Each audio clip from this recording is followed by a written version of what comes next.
Hey brother! Ben, today we are at long last delving into the question everyone has been asking. How does Inside Out fit into the Pixar theory?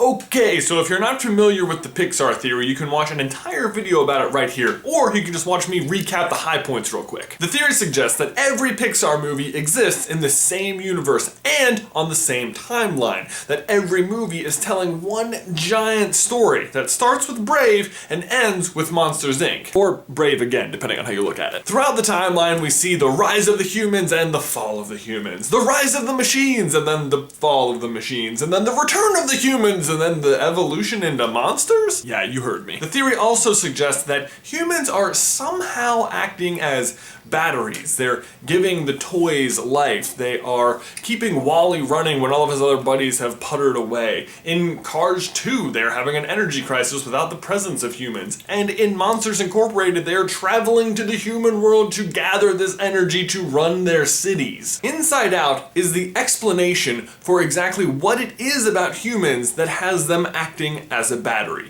It's not just their physical presence or their imaginations, it's their emotions. These cute little guys are a little different from our real world emotions. They are powerful enough to just straight up make decisions for you. And how well any given emotion is performing their job can define you as a human being. Riley, for example, is literally referred to by her parents as happy girl on multiple occasions. And this makes sense because Joy is overwhelmingly in control of Riley. A look into Riley's long-term memory shows that a vast majority of her memories are Joy, and all of her core memories. You could say that Joy is fueling Riley, and that fuel is up for harvest. That's our premise, that the emotions are the fuel of the Pixar universe, and this is the proof. Something has always bothered me about Monsters Incorporated. Sully and Randall are both vying to be the first to break the all-time scare record.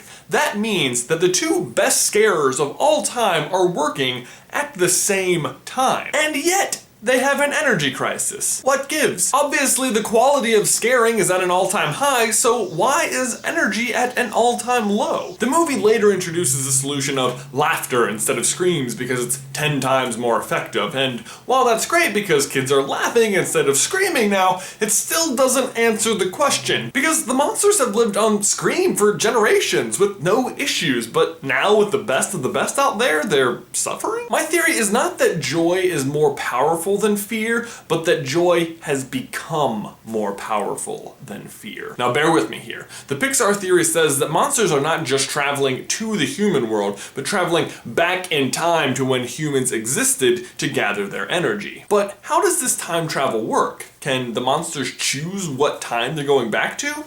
I don't think so. Every door Mike and Sully goes through brings them to the same point in time, but I don't think it's a fixed point in time. We see on the scare floor map that the monsters move which region they're scaring each day. This is probably to allow the passage of time between scaring the same kids so that they don't get used to it. Basically, time is moving parallel on both sides of the door. If a day passes in the monster world, that day also passes in the human world. This means that over the course of decades, as times and moods change in the human world, it will directly affect the monster world. Which brings up the question, when does Monsters, Inc. take place on the human side of the door? Well, if we were to believe that this little girl in Toy Story 3 is Boo herself, then Monsters, Inc. is probably taking place a few years before Toy Story 3. This is really important because it is the time in the human world when things are changing so much that the overall mood is going from fear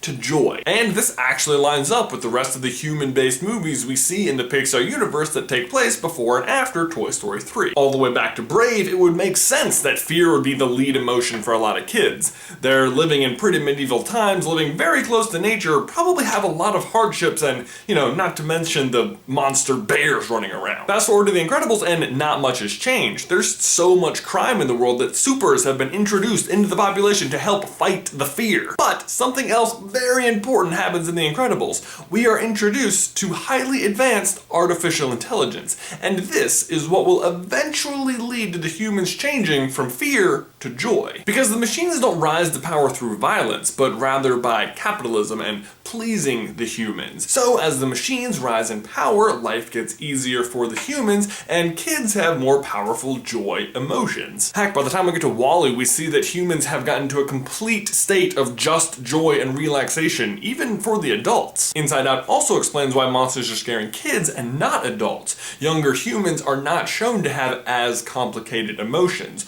All of Riley's memories are strictly one emotion, but then by the end of the movie, she's starting to have mixed ones. And it would make sense if those were a little bit harder to harvest. Ben, I think that's all the time I have today. That's how Inside Out fits into the Pixar theory. And actually, I didn't even get to talk about Bing Bong. Who's your friend who likes to sing Bing Bong, Bing Bong? But hey, maybe we'll save him for a future video. Ben, my question for you and everyone else is, what do you think? Are the emotions the fuel for the Pixar universe? Let me know in the towel section below, and I will see you in another life, brother. These socks are amazing! Also, special thanks to our youngest brother Tyler, who filled in for me last week while I was on my honeymoon because I got married. If you guys would like to see any pictures from the wedding, I have shared an album on the Super Carlin Brothers Facebook page. You can get to that via a link down in the description box below. Bye.